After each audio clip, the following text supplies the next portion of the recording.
Hello, everyone. My name is Beth Gartner. I work at the Stout Vocational Rehabilitation Institute. I want to welcome everyone to this week's Project E3 webcast.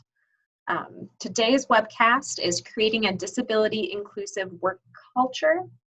So today's webcast is similar to last week's, where we have multiple pre-recorded videos that have been kind of squished together. So there will be, I believe, 4 videos today with a variety of presenters. So if you see a video ending, just keep in mind there's another one coming right after it. The presentations for today are from Andrew Russo, Zach Sneed, Kristen Hamilton, Austin Miller, Eliza Weiss, Jacqueline Camden, and Bethany Moog Ayers. And they're all from Virginia Commonwealth University. Also at the end of the webcast today, Kristen Hamilton, who you will see featured in a couple of the videos, will be on for a live Q&A. So if you have any questions during the webcast, please put those in the Q&A box. Those are, content questions for Kristen. And if you have any technical questions, say you're having difficulties with the sound or with the video, or if you need, links to various things, please put those in the chat box. So we'll have somebody monitoring the chat box for the duration of the webcast as well. There is CRC credit available for this webcast. We'll be sending out instructions for that. Basically, you'll just be sent an email with a brief eval form, and once you create that complete that eval form, you'll be sent your CRC credit. If you have any questions throughout, please don't hesitate to reach out to us. I'm going to start sharing the video here, and thank you all for joining us. Oh, one more thing I almost forgot. We do have closed captioning available today.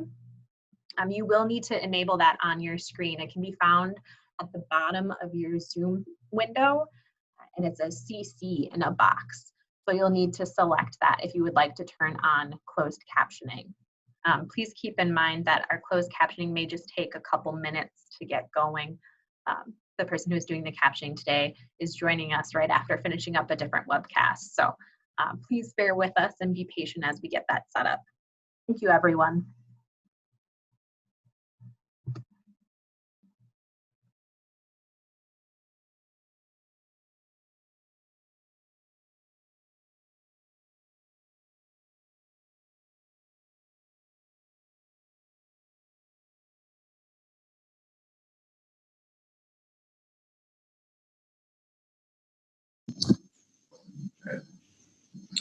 Hi, I'm Zach Sneed, and I'm joined by Andrew Russo.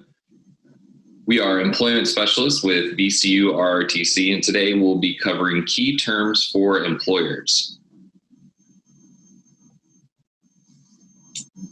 So just an overview of what we're going to be looking at today. We're going to be talking about person-first language, disabilities, the job coach's role and some terms they may use, working with people with disabilities, and types of employment. So let's move on to our first slide where Andrew's going to talk about person-first language.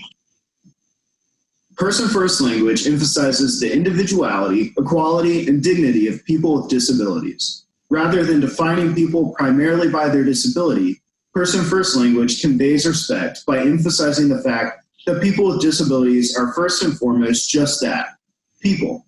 This is a way to avoid making someone's disability the only thing that comes to mind when they think of a person and humanizes them more. For example, say Stacy has autism rather than Stacy is autistic, to emphasize that autism is only one part of who Stacy is. Thank you, Andrew. So now we're going to talk about disabilities overall. So a disability is a mental condition, a mental or physical condition that limits a person's movements, senses, or activities. A physical disability can affect an individual's mobility, stamina, or dexterity. Some examples of these can be brain or spinal injuries, cerebral palsy, respiratory, visual, or hearing disabilities. An intellectual disability can affect an individual's ability to think and understand. Life skills that can be impacted include certain conceptual, social, and practical skills. And examples of these are autism spectrum disorder, or ASD as it's referred to, Down syndrome, or developmental delay. And then some of the side effects of these disabilities can be sensory sensitivity. Sensory sensitivity is when a person is extra sensitive to their sensory channels. This can take the form of a hearing sensitivity to loud or high-pitched noises, brightness to light, or even smells. We're going to move to our next slide to hear about the job coach's role. A job coach is a person who helps a person obtain and maintain employment. Job coaches help individuals find the right job, develop accommodations, and work to ensure that both the employer and the employee are satisfied.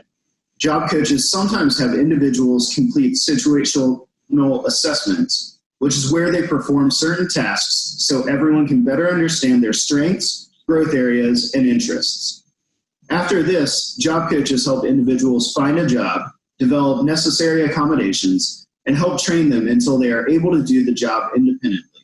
As this develops, job coaches will fade, which means they will work with the individual less and less until they are fully independent. Once independence is reached, the individual will enter what is called follow-along, which is where job coaches provide check-ins to ensure everyone is satisfied rather than to provide training. A reasonable workplace accommodation is a support that helps an individual with a disability perform their job effectively. I personally had an individual who performed janitorial work at a gym and used a motorized chair, which made it difficult for her to clean certain places. One accommodation for her was an extendable dustbuster that made it easier for her to clean certain areas. This is just one example of how accommodations must be based on the specific person's needs and their job in order to ensure they are truly beneficial. So now we're going to talk about some things that you, the employer, should know. So when you're working with individuals with disabilities, there are some important things to know. As we talked about in the previous slide about reasonable accommodations in the workplace, it should also be noted that there are undue hardships. And undue hardships are accommodations that would place a substantial hardship on a business.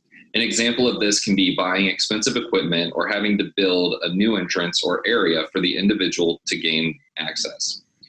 So now that we're also talking about access, it's important to think about how accessible is your place of employment. Does it have a handicap accessible entrance to allow individuals with disabilities access? Some client, and then such as ramps or automatic doorways. Some clients may have service animals to assist them with their daily functions. Seeing eye dogs are a great example of a service animal.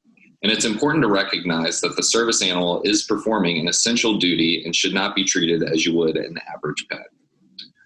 Next is going to be essential functions.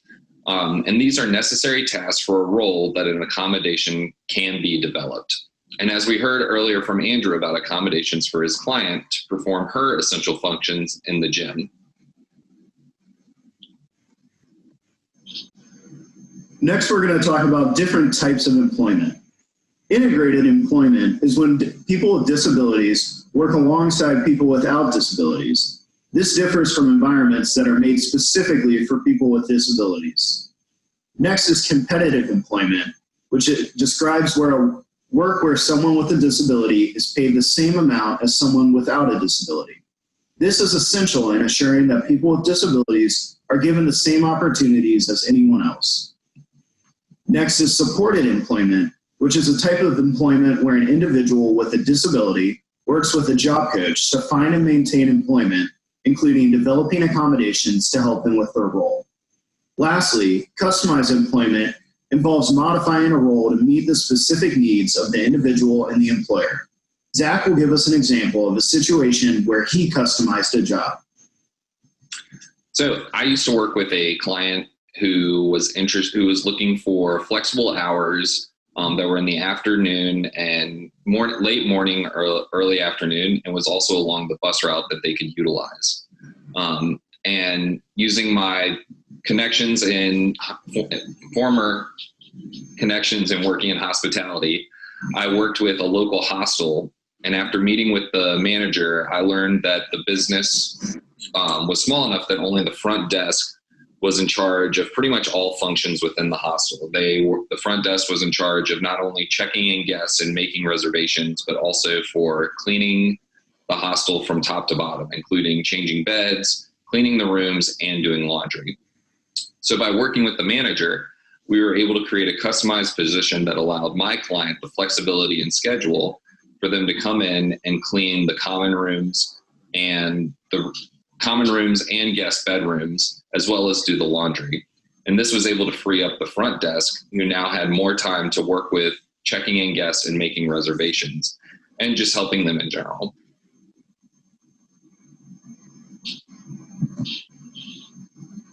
So in closing, we hope that this has been helpful, and it's important to remember the following: that hiring people with disabilities can provide many benefits to your business. Job coaches work to ensure the satisfaction of both the employee and the employer. And the way we talk about people with disabilities has a strong effect on them and the people around them. Thank you for listening, and for more videos, training, and other resources, please check out the VCU RRTC website. Thank you. Thank you. I'm Kristen Hamilton, and I'm an employment specialist at VCU's Rehabilitation Research and Training Center. Hi, I'm Austin Miller, and I'm also an employment specialist with VCU's RRTC. Today, this webcast is for employers who wish to support a more integrated work environment within their business. You will learn tips on how to coordinate with employment specialists and to aid in a more successful vocational experience for people with disabilities. Through building partnerships and conducting inclusivity trainings, managers and staff will be given the tools to incorporate supported employment practices within their work culture. So understanding the needs of the client and their support network. During the intake process, we get the opportunity to learn about our client as an individual, their past work experiences, their goals, and most importantly, their work preferences moving forward. The needs of the work preferences can include the importance of working full-time versus part-time, the amount of hours per week, which can vary due to a number of reasons, such as a medical condition, maybe current benefits they're receiving, their stamina, and the travel time or distance to a desired work location. And so it's important to have the input of their support network while discussing the importance of these work preferences, not only because many of our clients rely heavily on their support network, but also because we need them, being the support network, to have a buy-in to continue to foster the goal of independence and employment for our clients. Not every family has the same needs of job requirements or prioritizes them in the same way, which is why it's important to discuss all of this in the initial intake and to continue to discuss it as needs change. Skill building through project search. So both clients completed a transition program called Project Search. It's a school-to-work transition program for young adults with disabilities. They completed the program at 2 separate times. However, when I worked with both clients, I was able to build rapport with them, understanding their strengths and their challenges, and I really got to know them and their personalities, and based off of that information, I was able to place them in an internship site that I felt that they would thrive in. So both interns completed an internship with materials management, and they really enjoyed the routine, systematic work that came with it. And these skills that they learned throughout the internships, and especially in the materials management department, are transferable skills. And so ultimately what we teach them in Project Search are these different skill sets that can be transferred to another community work site, as well as other skill sets such as appropriate work behavior, social skills, and just advocation, learning how to, advocate your needs and your wants, especially in a work environment. So finding the right fit for employment. So after Project Search, I worked with both clients to look for the perfect employment fit for each of them based on the skill sets that they now had acquired through Project Search and based on their work preferences, as we discussed before. It's important to find the right job fit because, we want to enhance the client's well-being. We want them to become as independent as possible. And then it's important to find the right fit because it aids in job retention. So with the first client, we had discussed her working in a warehouse setting.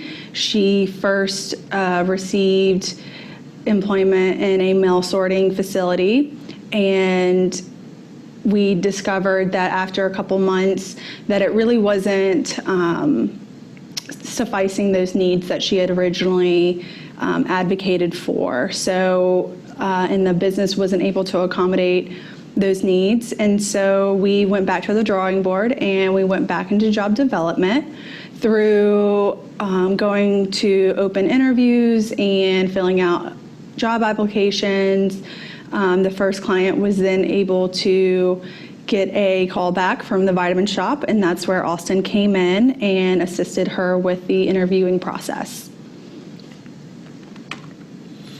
So the Vitamin Shop typically conducts group interviews when looking to hire. This is an effective method for the Vitamin Shop as a company, just because they have multiple positions and the warehouse itself is very large, housing hundreds of employees. So it's an efficient way, as I said, for the business to conduct the large group interviews, but however, for our clients, it's not always the preferred way due to the various needs of our clients.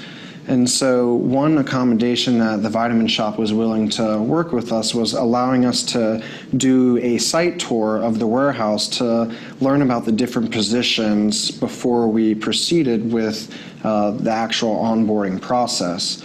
And this tour of the facility was really helpful, not only for our clients and ourselves, but also for the Vitamin Shop, so everyone could get a better understanding of what the job would entail and to see if it would make sense for us to continue.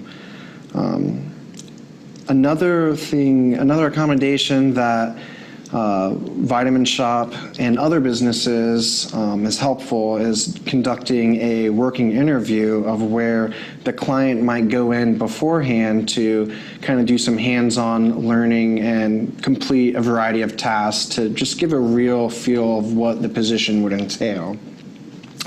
Many businesses, however, may not have experience working with job coaches or an understanding of what supported employment is. This is why it's important for us, the employment specialists, to provide them with that understanding of our model. We like to work closely with human resources and managers to educate them about reasonable accommodations that could potentially be implemented throughout the interviewing and onboarding process. And this is beneficial for those individuals with disabilities who go through it in the future. So training to become a health enthusiast, management works with employment specialists to foster the success of our clients in a number of ways. It could be identifying a strong health enthusiast mentor, being flexible with the client in the training process, and being open to incorporating additional training techniques. For client one, it was pretty clear that we were going to need to find somebody that our client could reach out to if she had questions. Typically in the Vitamin Shop, a health enthusiast will get maybe 1 to 2 days to shadow another employee, and then they're sent to their workstation to continue working. And we identified pretty early on that by having one person that client one could go and speak to if she had questions or concerns, that it would ultimately allow her to succeed in the position that she was hired for. And I had suggested that client one have 1 to 2 weeks to work closely with this mentor and then to slowly begin to build space and independence from one another, which ultimately allowed client 1 to just get further away from her mentor and instill some of the confidence that she was gaining as she continued to work. And so that was one reasonable accommodation that Vitamin Shop was willing to allow for us. And oftentimes, the accommodations are cost effective for them as a business, and the employment specialist will work with the employers to identify what those accommodations can be. And so, again, having this mentor for client 1, she was able to essentially learn her role and gain that confidence that would allow her to be independent. So another accommodation that we like to advocate for is not only designating a mentor to be our go-to person for our clients, but also allowing additional training time to master these tasks and these job duties. So throughout that additional training time, we can come up with performance goals to ultimately meet productivity needs and requirements. However, what we were seeing with our second client is that, the first job that he was placed in, which is what client 1 was doing, which is a very self-paced position and requires a lot of self-discipline and working more so by yourself as opposed to on a line with other individuals. And we saw that he wasn't mastering this job, and then he wasn't as intrinsically motivated to master this particular position. So beyond advocating for additional training time, we asked the business to be flexible with allowing us to cross-train into another position and allowing time to train in that new position to see if it's going to be a better fit for our clients. And in this case, it was the better fit for our second client. He was working now on a production line where the work comes to him. He stays pretty stationary alongside other health enthusiasts. And we just saw that working around other people really motivated him. And because he's so high energy, that this was a really good fit for him. So again, just allowing us as employment specialists to exhaust all other options and to train to see if a different type of work setting is going to be the best fit for our clients. Because again, we want to foster independence, and that's the goal. So just finding that right fit is important. So integrating supportive employment practices into the work culture. It was pretty evident after a couple months. We had 2 clients working within the company, and they were showing signs of success, and their team as well as our team, we were pretty happy with the results of what we were seeing. And so human resources and management reached out to both Kristen and myself to discuss the supportive employment model and ways to continue to incorporate those at the Vitamin Shop. And so Kristen and I were invited to do an inclusivity training with the staff, primarily the managers out in the warehouse, as well as some of the admin managers in the HR setting. And so in these trainings, we were able to provide tools to best support individuals with disabilities in the workplace. Some of the tips and tools included how to build rapport with clients, behavior management techniques, ways to work with the job coach, general disability etiquette, and so on. And the initial training was so successful that Chris and I were invited to come back and do a second one, and we've agreed to kind of have if they would like us to continue to do additional trainings, to reach out to us, and we would be more than happy to provide that. So by facilitating, helping to facilitate any additional individualized trainings for those work side by side with our clients, which could include ways to specifically support that person. The team at the Vitamin Shop were appreciative and are continuing to discuss incorporating a segment on inclusivity in their general orientation as well for all new hires. It's really important to maintain open communication with both the business management team as well as human resources and the client.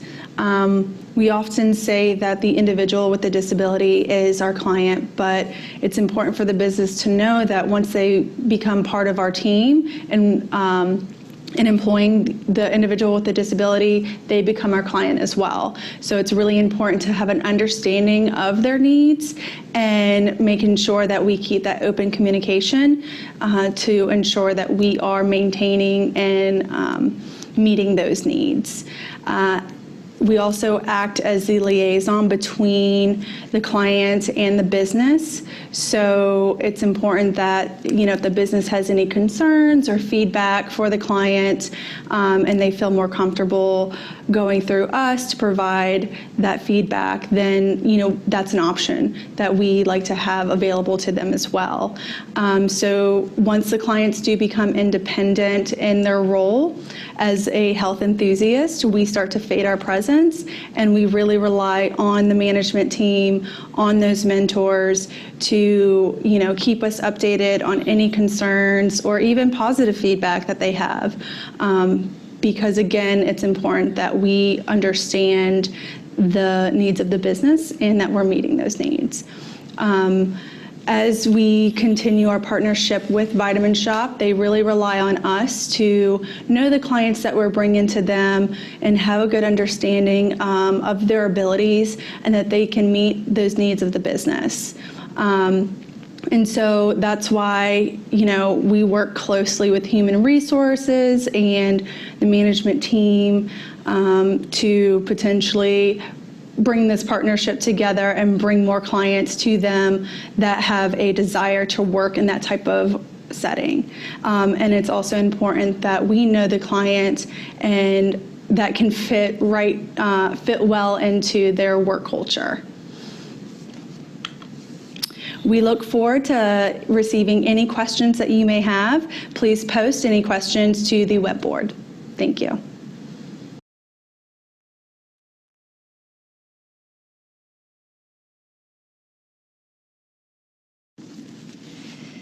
Welcome to today's webcast on how recruiters can include individuals with disabilities. My name is Eliza Weiss, and I'm a career support specialist with the Center on Transition Innovations at Virginia Commonwealth University Rehabilitation Research and Training Center. And I'm Jacqueline Camden, the business liaison for the Center on Transition Innovations, and we are excited to talk about how businesses can increase their diverse workforce by including individuals with disabilities in the recruitment process. So, diversity is a popular buzzword in today's labor market. We are seeing an increased number of businesses implementing diversity initiatives, and for good reason. Research and business testimonies promote the idea that hiring diverse candidates is good business.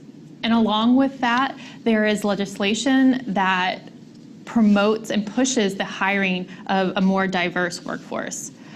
While many businesses are implementing diversity initiatives, some are still struggling to figure out how to include more diverse candidates in their recruitment. So the goal of today's webcast is to provide some concrete strategies and examples on how to recruit diverse candidates.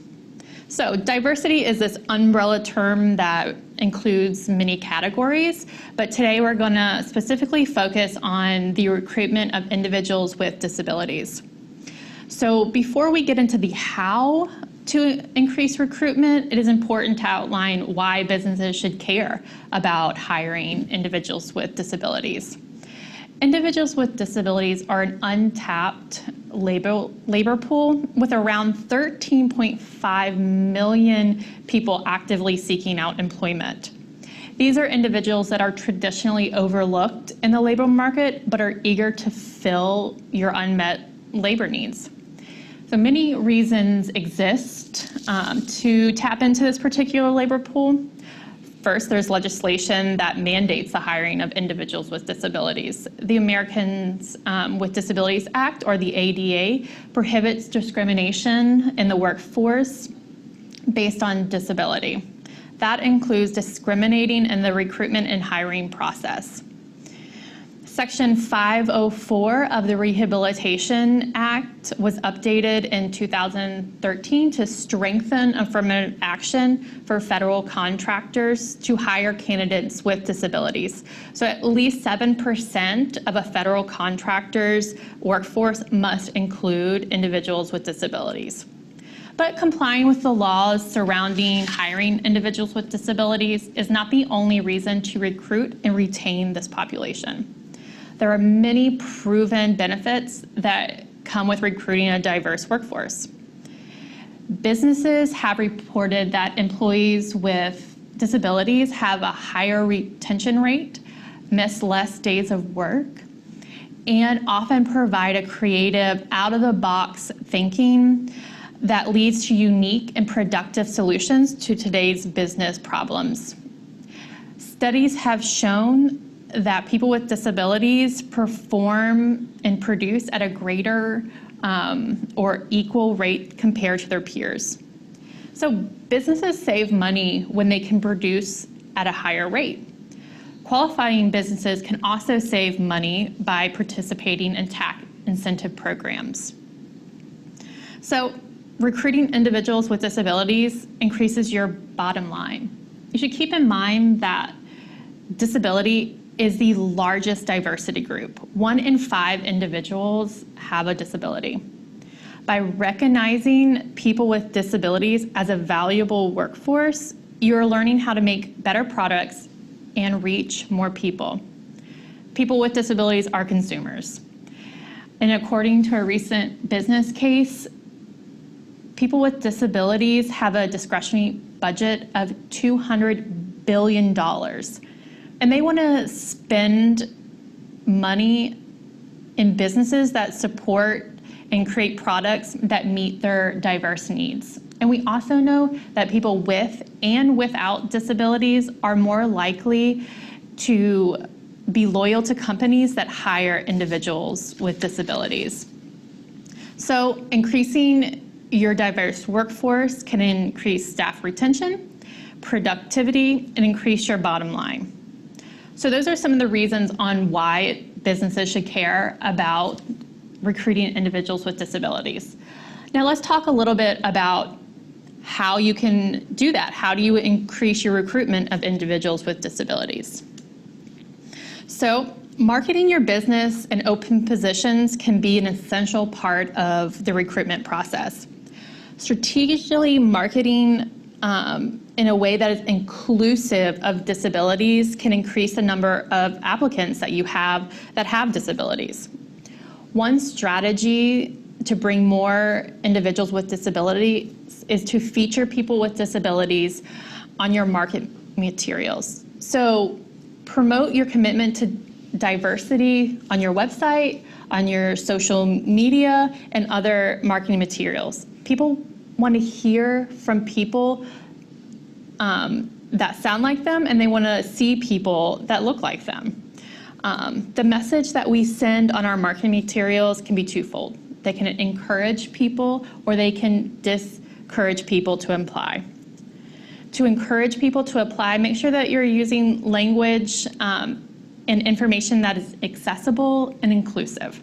For example, when using diversity language, explicitly say disability in your marketing. Talk about how your office accommodates different abilities and how you encourage diverse thinking and experiences. I work closely with businesses to connect them with qualified interns and employees. And I really take notice of businesses and companies that have language like disability, that feature people with disabilities and have clear statements about diversity, disability, and inclusion. So another way to reach more candidates with disabilities is to make sure that your materials, your online materials, are accessible to all people.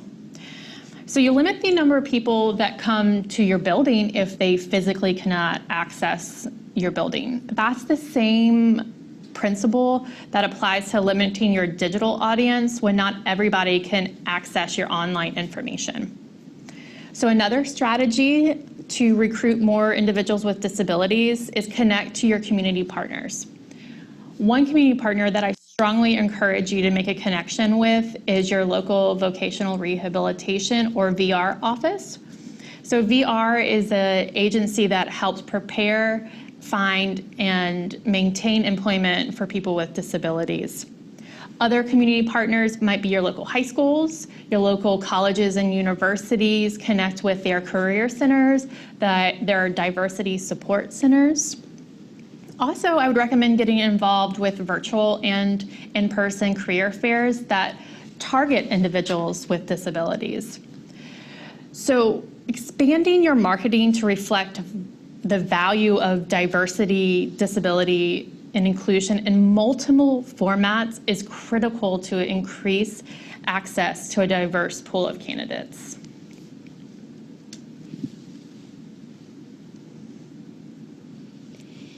Now that we've heard from Jacqueline on how to reach candidates with disabilities, let's talk about the application process. Every applicant is different, so the application process should be different as well. To have an accessible application process, offer more than one way to apply. What this does is honor diverse abilities and differences that exist regardless of disability status, providing choice and options that are accessible to a multitude of applicants increases the pool of applicants. An applicant may hesitate from applications that demand a specific format, such as handwritten applications. Expanding the pool means expanding the opportunity for creativity and diversity.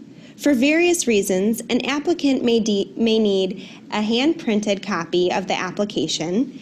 They may need to download it directly to their computer at home, or they might need to print it out and fill it out at home. A person may be working with a job coach to fill out the application, and that might require a quiet space, such as the home. Whereas someone else may need specific software that allows them to edit the form directly on the computer, and that might only be available at their home as well.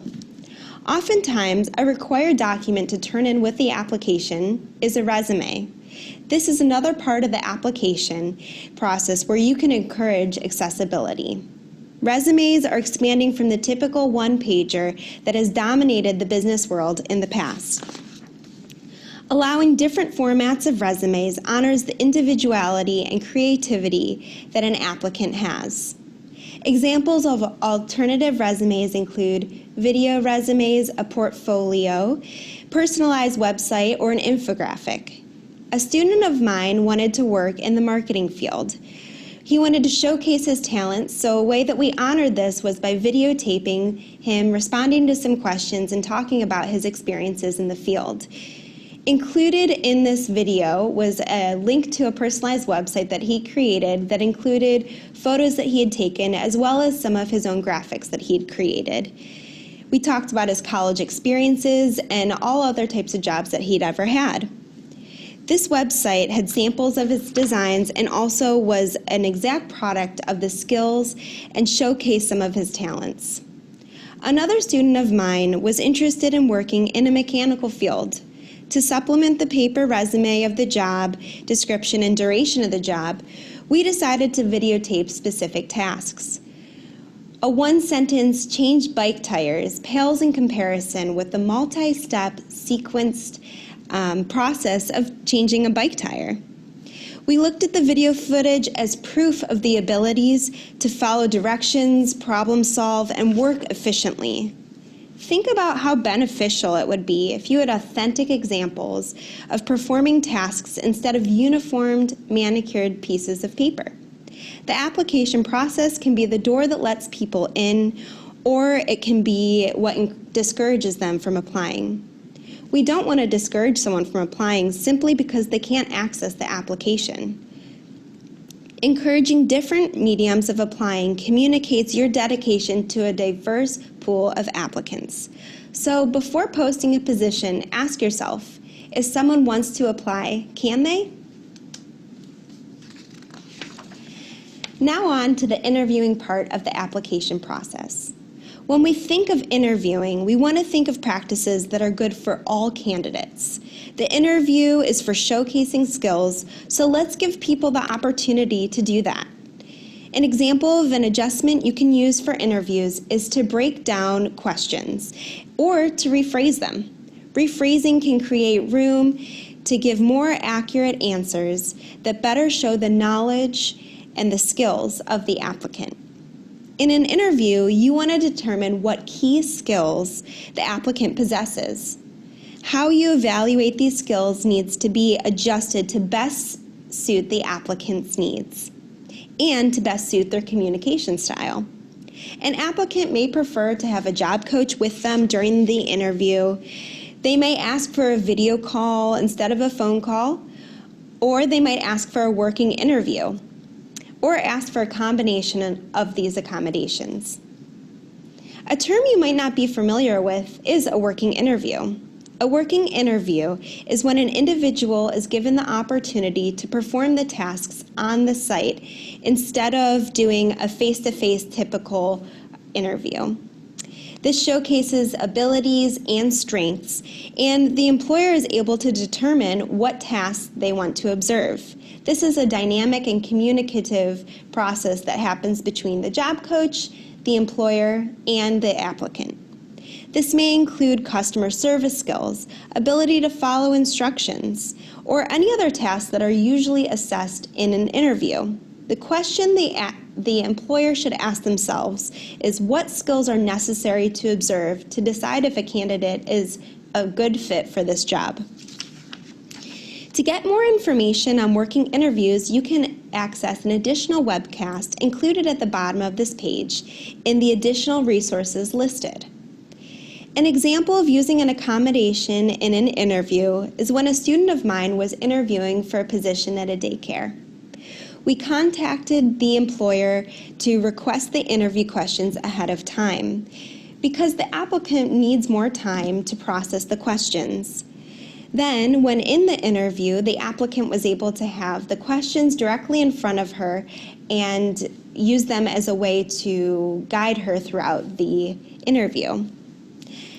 Sometimes during the interview, the employer would ask questions that were sometimes double questions. So as the job coach, I would break down these questions into two parts so the applicant could answer one question at a time. Rephrasing and breaking down questions, as well as getting the questions ahead of time, are two accommodations that gave the opportunity to construct ideas and examples in a normal fashion.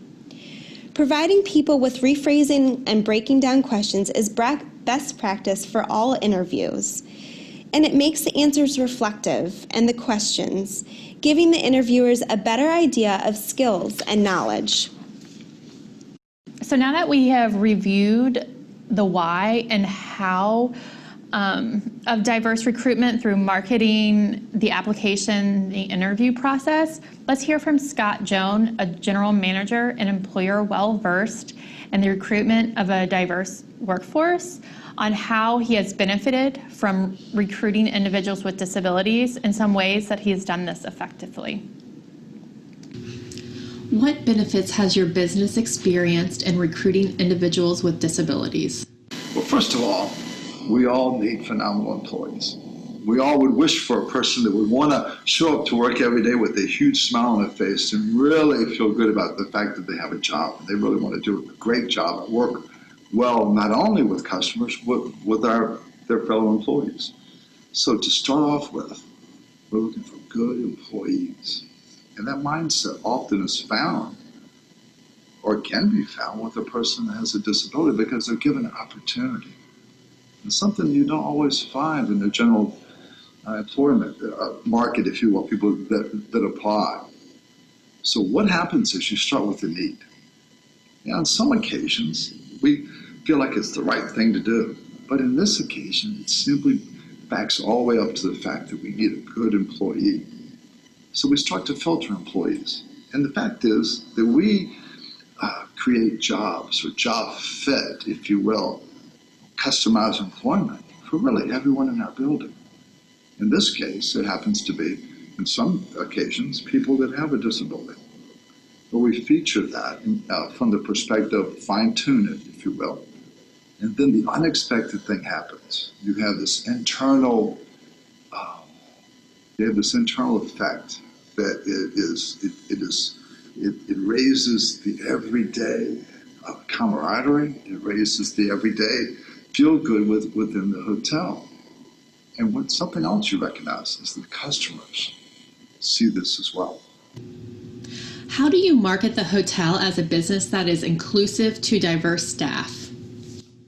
So often that comes very naturally in conversation with board meetings, advisory meetings. It can be just talking to a customer here on property, or talking to one of our leads for his booked a conference about how we are so successful. How do you connect and partner with the community to recruit individuals with disabilities? Well, first of all, the one thing leads to another. And when you have a person that's doing a great job, and you say to yourself, boy, I want some more of that. Because again, it goes back to, I need good employees. So I'll dig in a little deeper and find out what other services, how many other individuals have needs as far as needed jobs. So whether it's through VCU, whether it's through Transitions Group, whether it's through the State of Virginia Board of Education, whether it's through the advisory board for the individuals with visual disabilities. I've got many different, through the Virginia Tourism Board, there are several people that sit on the board with me that represent people with disabilities, and there's other individuals with business opportunities for the blind, and it goes all the way from a grassroots scenario. And quite frankly, from a grassroots perspective, often my employees will bring in individuals, maybe family members, maybe it's other local entities that try to help people with disabilities. So you end up internally actually advertising throughout. Thank you, everyone, for joining us today at our webcast on how recruiters can include individuals with disabilities.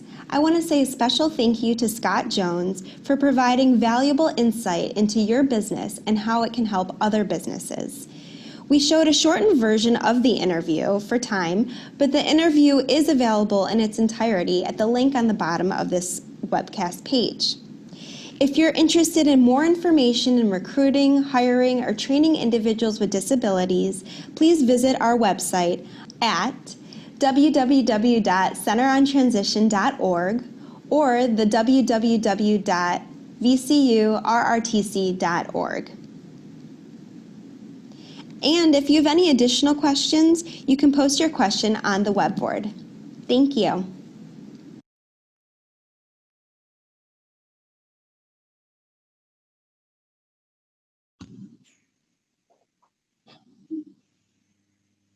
Hello, and welcome to our webcast, The Importance of Disability-Specific Etiquette Awareness. My name is Kristen Hamilton, and I am an employment specialist for VCU's Rehabilitation Research and Training Center. Hi, my name is Bethany Mogears, and I'm an employment specialist for VCU's Rehab Research and Training Center. In our previous webcast, we discussed the fundamentals of disability etiquette and the importance that they serve as a guide for demonstrating disability etiquette when serving others or working around individuals with disabilities. It's important to be aware that not every individual with a disability requires the same level or same type of support. It's also important to consider that some populations of individuals with disabilities have specific considerations that are unique to their disability. In this webcast, we will be covering various populations of disabilities and touching on those specific considerations.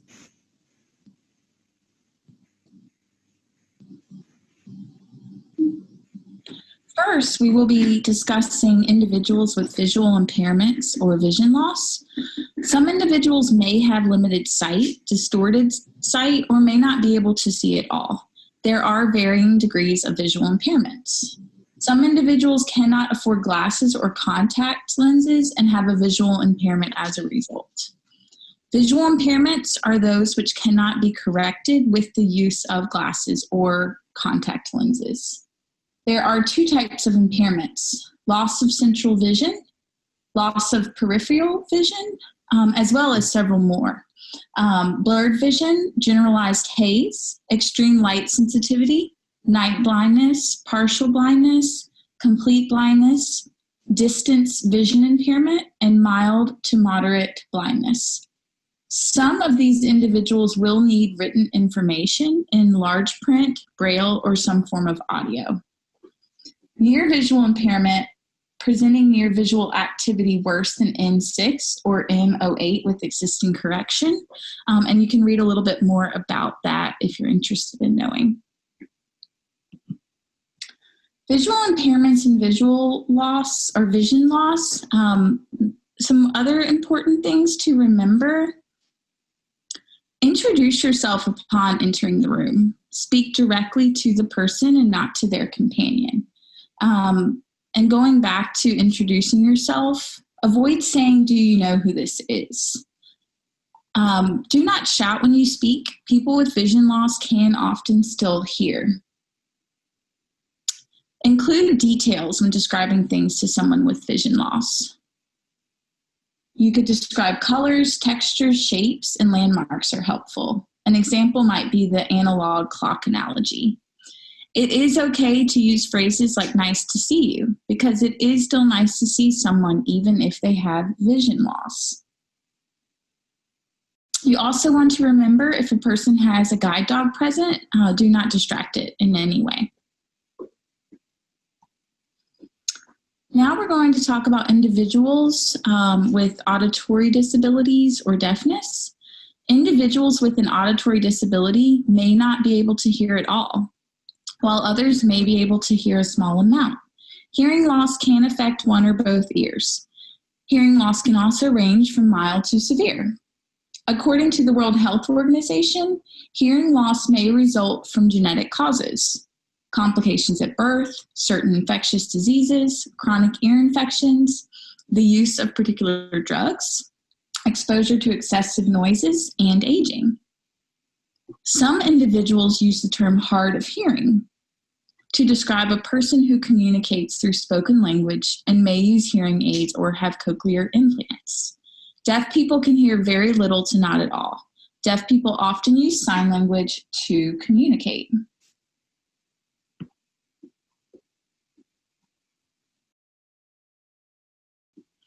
If you see two people signing with one another, do not stare. They may be having a private conversation. According to the World Health Organization, make eye contact and look at the person you're communicating with rather than the translator. Greetings, wave casually, not frantically, and wave in the person's peripheral vision field. If you do know sign language, it is appropriate to use during introductions. Sign your name using the alphabet. In the deaf community, people will create sign names, but if you are not a person with auditory disability or deafness, do not make up your own sign name.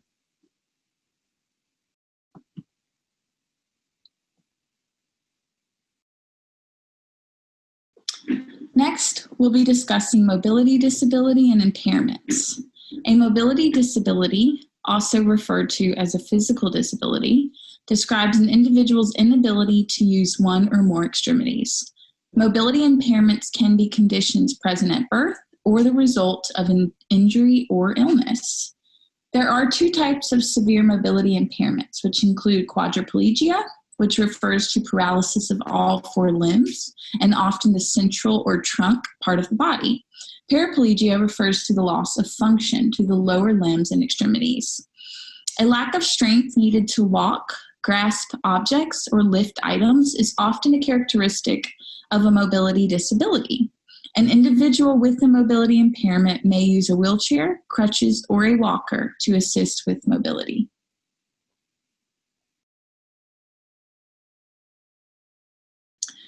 When working with someone with a mobility disability, avoid touching or leaning on an individual's wheelchair. Keep ramps and wheelchair accessible doors unlocked and unblocked. If the counter of your business is too high, walk around the counter and provide direct assistance that way. Avoid peering over the counter. Be aware of people's reach limits. Place items within reach and ensure there is a clear path to travel. People with respiratory or heart conditions may have mobility needs. Therefore, avoid assuming that all mobility impairments are visible. Okay, so now we're going to look at verbal expression disability. So some individuals with a verbal expression disability may have difficulty with speaking, communicating their thoughts accordingly, and or their speech may be difficult to understand. So these challenges could be related to a cognitive impairment and or the physical production of those sounds. And sometimes it's difficult for these individuals to find the appropriate words that fit within the context of what they're trying to say. It's also important to consider that not every individual that has difficulty with expressive language also experiences difficulty with receptive language or language comprehension. So in other words, just because they might have difficulty with being understood or physically speaking does not mean that they can't understand what you're saying. So it's always important to speak to an individual with a verbal expression disability the same way you would other people unless otherwise specified.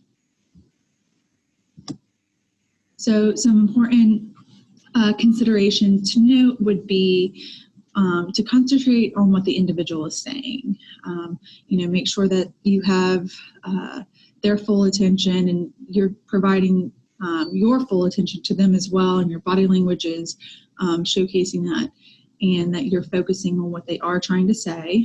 Indicate when you do not understand what the individual is trying to communicate. It's good to have that feedback for them so that they can work on, having the opportunity to express what they are trying to say. It's also important to provide wait time for the individual to finish or repeat what they're saying. So allowing wait time for, comprehension of what you had said to them, and then allowing wait time for them to generate a response and to say their response. It's important not to finish their sentences for them. Just being patient and allowing that wait time. And it's also important that if you are having difficulty with understanding after offering to allowing them to repeat themselves, try to offer another method of communication. So having them either write it down or text it in a text box, or have them physically show you what they're trying to, the message they're trying to convey. Okay, so now we're going to look at developmental disabilities, and a developmental disability also encompasses intellectual or cognitive disabilities. So these individuals, the disability is usually present at birth or diagnosed later in life. Individuals with a developmental disability may be impacted in a variety of ways and at different levels of severity. So not every individual that shares a diagnosis shares the same experiences. So not everyone experiences the same symptoms or the same level of symptoms. Also, individuals with a developmental disability may experience an impact on their physical, mental, or emotional development. The learning and processing of new information may be challenging, and repetition can be helpful. So creating routines and creating structure is also beneficial for this population of individuals. So now looking at some important considerations when working with individuals with a developmental disability would be to provide information that is clear, simple wording, and to use concrete concepts opposed to abstract concepts. So avoid using idioms or figures of speech. It is also helpful to break down complex or lengthy instructions into smaller steps, or possibly chunking information together and allowing time to process that information.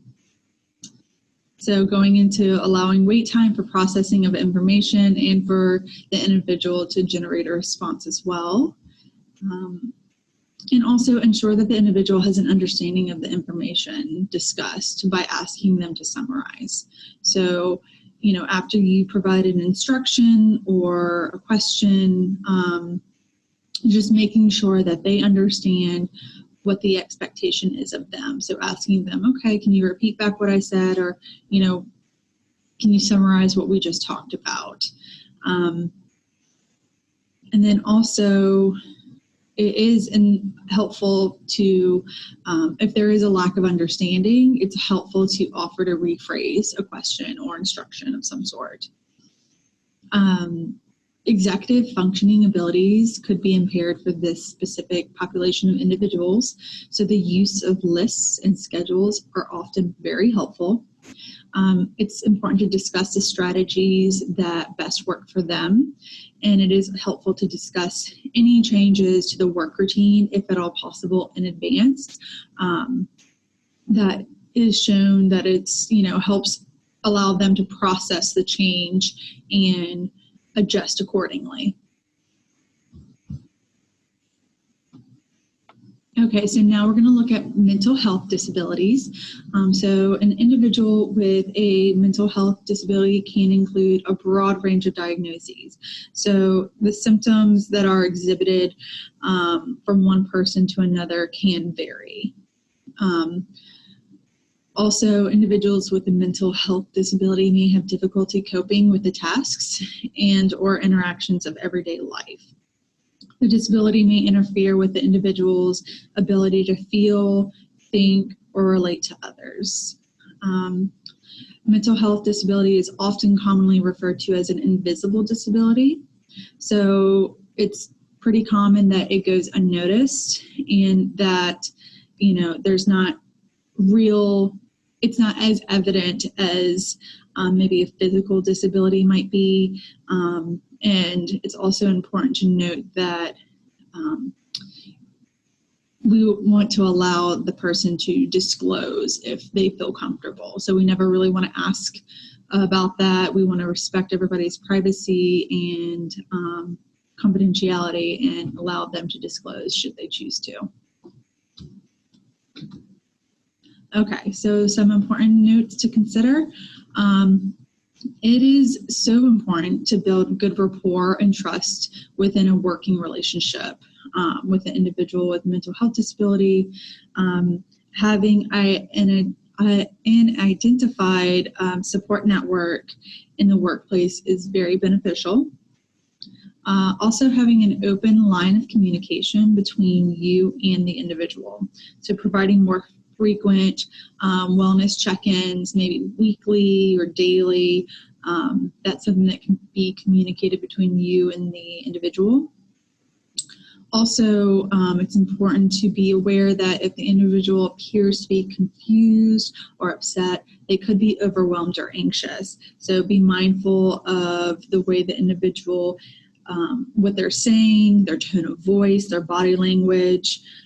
Speak in a calm tone and offer to repeat information if necessary or break down any instructions or tasks step by step. And lastly, employers and human resource personnel should be familiar with available resources. So this could include the business's EAP program, their employee assistance program, or as well as the local crisis intervention numbers and other helping personnel that are work with individuals with mental health disabilities. Okay, so the importance of disability-specific etiquette awareness and how it impacts businesses and communities is, overall, it'll help to improve customer service and employee relations, as well as help to establish a successful relationship between stakeholders. So successful businesses and organizations often strive to continuously improve customer service and employee relations. And when the customer or employee that has a disability, having this fundamental knowledge of disability specific etiquette can really help the business or the employer to establish a successful relationship. Also, the ability to identify reasonable workplace accommodations is so important when working with an employee that has a disability. That can be done in collaboration with the employee, as well as any support persons they might have, like an employment specialist or a vocational rehabilitation counselor. Lastly, it's the availability of those reasonable workplace accommodations means that people with all types of disabilities will feel more welcome and valued within the workplace. So I really hope you enjoyed this webcast. And if you have any additional questions or comments, please leave them on the discussion board. And if you'd like more information, please visit our website at vcurrtc.org. Thank you.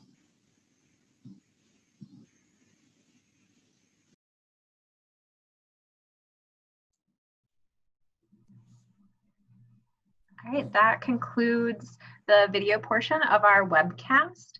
Now we'll move over into the live Q&A. So I'm going to toss it over to Heidi and Kristen.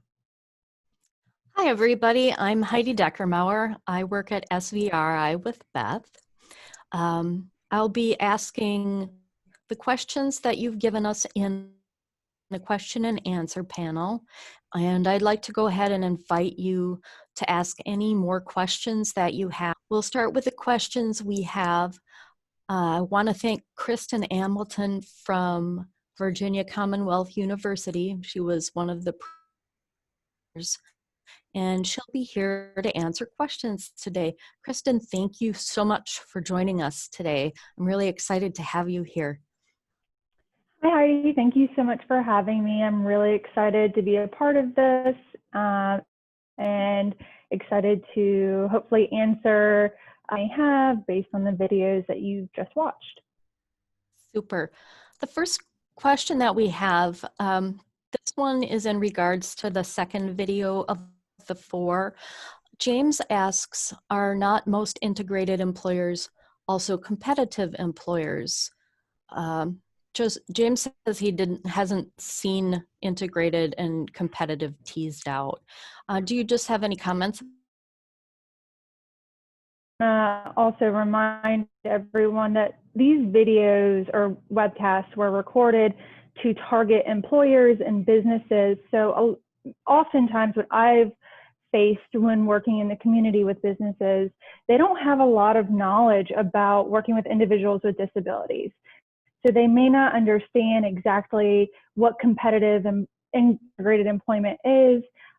They might understand that, they have or they should hire individuals with disabilities, but they might not be aware of the fact that they should be paid the same wage, minimum wage, or if not more, that matches the same type of work that they're doing, that also other individuals without disabilities are getting paid in that same position.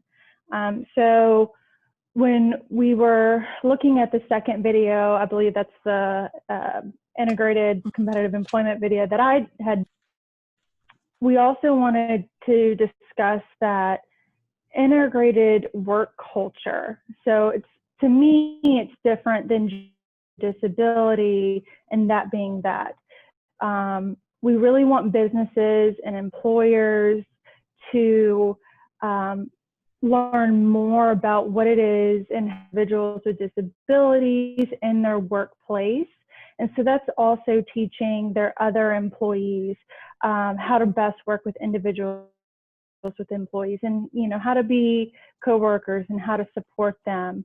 So that's really what we wanted to target, is that work culture of integrating individuals with disabilities among those employees without disabilities. So I hope that helped to answer that question.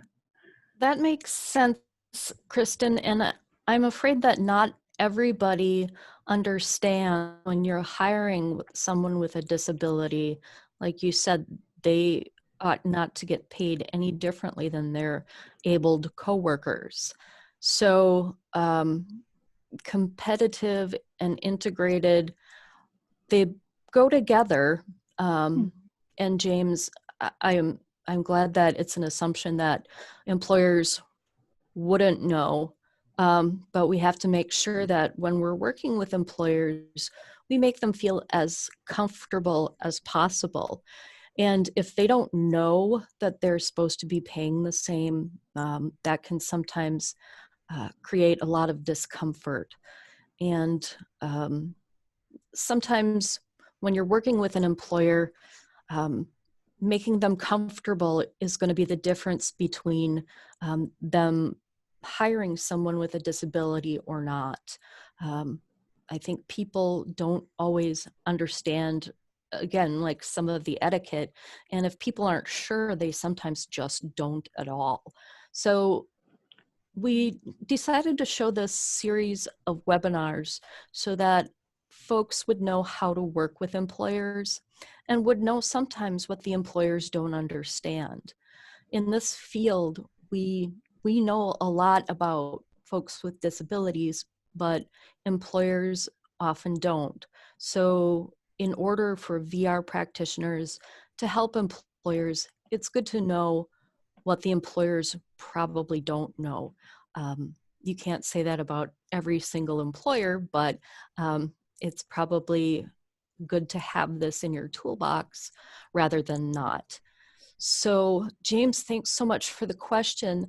The next one we have is from Phyllis, and that too is from the Working with Employment Specialists to Create a More Integrated Work Environment.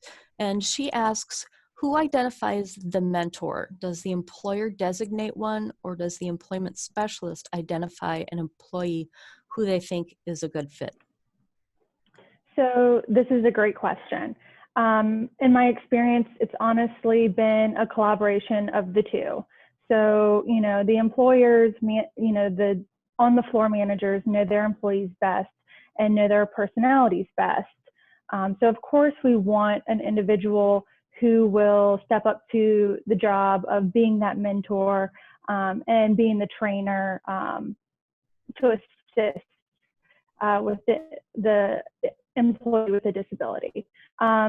So it's initially a discussion with the manager and the employee, whether or not they feel comfortable. Perhaps I'll come in and kind of explain the expectations, so they don't feel like there's all this pressure on them to perform a certain way. And really, like I had said before, it's a collaboration between the manager identifying a potential employee and then me possibly speaking with them, and also reassuring them that I'll be alongside of the two of them to help learn the job skills as well and to help bridge any gaps, and also model how I would provide instruction so that they understand, we're trying to teach a certain skill set or tasks within a position, but we're also trying to foster some autonomy and independence. So usually, I've never had an issue with anybody not wanting to do it, but like I said, we want to make sure that it's something that they want to be a part of. And sometimes I've worked on a job site where I've told a manager, like, hey, I've observed this employee of yours. They seem like a great trainer. They have a great personality, and they're always willing to come help us. Do you mind if I approach them and ask if they would be that natural support for my client? And so it can be a conversation that can go either way. And for the most part, people like to help. And especially if they're that ongoing or that outgoing type of person. They like to be approached because they're, you know, extroverted, and they like to work with other folks, and that's something that often they can help with. We have our next question from Rolf. In most medium to large companies, who are you contacting? So for instance, would you contact HR or operations? Is there anybody in particular that you might be able to throw out there as a general, you know, a general answer to kind of cover that? So in large companies, I usually would contact human resources because they're our first line of defense. They're the gatekeepers, if you will. And so they have the working knowledge of, you know, the operations of the company and also the hiring needs and those sorts of things. And usually once you can work with human resource personnel or recruiters to understand the role of a job coach or an employment specialist, then it makes for the hiring process a little bit easier, or the onboarding process as well a little bit easier. So I would first probably target human resource personnel. However, if you're having difficulties with that, you know, maybe ask for a hiring manager, and maybe that hiring manager can help be the liaison and connect you with HR personnel. Super. That sounds like great general advice. Your mileage may vary, so it might be different from company to company. Our next question is from Paula, and she says, some employers are uncomfortable with job coaches. How do you work around that, particularly if they say it is a security issue? That is a great question. I've come across some businesses that have said that they've had policies where they don't work with job coaches. I'm not sure how that works in Virginia since we're employment first state, but typically, you know, I explain my role. I explain, you know, the length of time I anticipate being on the job site, or I'll ask very specifically, you know, what are their concerns? What are the safety concerns with me being on site? Is there a particular place, you know, perhaps I can't be physically, you know, next to the employee working, but perhaps I can be in like the break room, and, you know, I could still be there to help address any specific concerns or things that may come up during the training process. So just asking more specific questions, you know, trying to figure out alternative ways of providing support, or, you know, getting creative really with it. I'm currently working with an individual who works in a giant warehouse, and they, you know, are very specific with their safety and security people that can go in and out. And so they have a certain system where they typically only want one job coach, and they want to know who it would be in advance. And that's no problem to communicate that ahead of time. Again, it sounds like an employer comfort issue, making sure that you help them bridge any concerns that they may have, and make it easier for them, because if they're made comfortable ahead of time, then it's better for the relationships of everybody involved. Our next question is from Wednesday.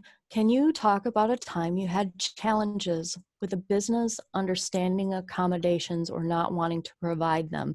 And what did you do about that? So I've had some challenges in that one warehouse that I just mentioned. You know, one of my clients likes to use visual supports, and then I discussed with management, you know, is it a possibility to hang like a laminated visual support somewhere? And they told us no, because of safety reasons. So then we just got creative, had the client wear a lanyard and had it on their lanyard. Another time with certain accommodations, you know, where I think it really depends on what the accommodation is and who you're asking. if it's an accommodation of a modified work schedule, sometimes the employers can do that or they can't.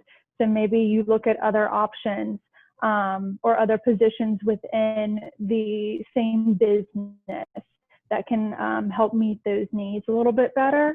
But really, if they're truly unwilling to work with a person and to help abide by, any accommodations or help to support any accommodations that aren't putting hardship on them, then maybe we need to reevaluate whether or not that is the best work environment for that individual. Again, it's very situation specific. So perhaps it's calling more of a team meeting just to say, hey, we understand that there's, this concern or this, we're, having a bit of a hang up. What are some other options or what are some other avenues that you're most comfortable with as a business or as an employer? So again, just getting more open communication to address any employer concerns and to make them more comfortable as possible. Definitely. And asking them for input on how to solve the problem is a way for them to have a little bit more buy-in, I think, sometimes. Brenda has a question for us. As an employment specialist, we do not find a lot of employers who are willing to provide natural supports from a coworker to a person who is living with disabilities. So without having an employment specialist working continually with the employee who is hired, there's often not another option. What are your thoughts on that, Kristen? So we do not find a lot of employers who are willing. If that's the case, if there's not a lot of just a designated one natural support, one mentor, then what I would try to do is help build rapport among the individual and the rest of the employees, and as well as the manager. So just for me personally, a lot of the clients that I've worked with, they don't initiate any social conversations, and they're kind of aloof or they're standoffish just because they do have difficulty initiating and navigating social situations. So helping to build rapport between the individual and their other coworkers kind of helps to create that natural support environment anyways. Even if there's not that one designated individual, you can still help to be the liaison and create these important relationships among everybody else. And then also I'll get to know the employees, the other employees, the coworkers myself, so that they, have a little bit more buy-in and, of who I am, who the client is, and what we're here for. Like I had said before in my answer to the previous mentor question, it can be intimidating. It can be a lot of people that are working, they're working hard. They might see it as another, burden almost. And so we want to alleviate that feeling. We want it to be fun. We want it to be reinforcing. So making it lighter can be helpful in that way. So I hope I answered that question. Mm-hmm. And again, just talking about building the environments, nobody wants to have anything extra put on their plate. You're right, we're all pretty busy, but working with a team sometimes helps take that pressure off too. So it can be as much of a benefit as a burden. I think it depends on if you build the relationships well with the employer and the team and the folks that you're helping. So let's see, I have a question from Laura. What considerations are being made to support the growing trend of virtual platform job interviews, or even the request of a pre-recorded job interview for people with disabilities that affect access to technology? So that, I think that we're moving toward a lot more virtual interviews. So I think what Laura wants to know, what if you know anything in the field that has kind of addressed this growing need, and especially accelerated growing need because of current circumstances. Any thoughts on that?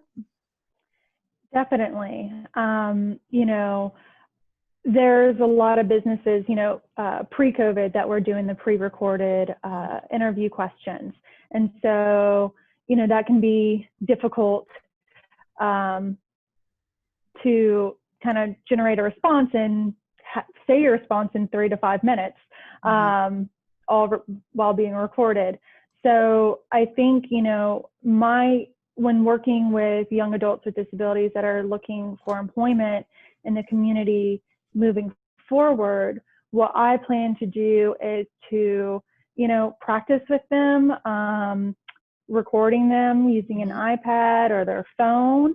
And that way they can kind of review it and see, you know, what adjustments can be made. And that way they can also get comfortable with being recorded. I know it's not the most comfortable thing to do things virtually or use technology, period.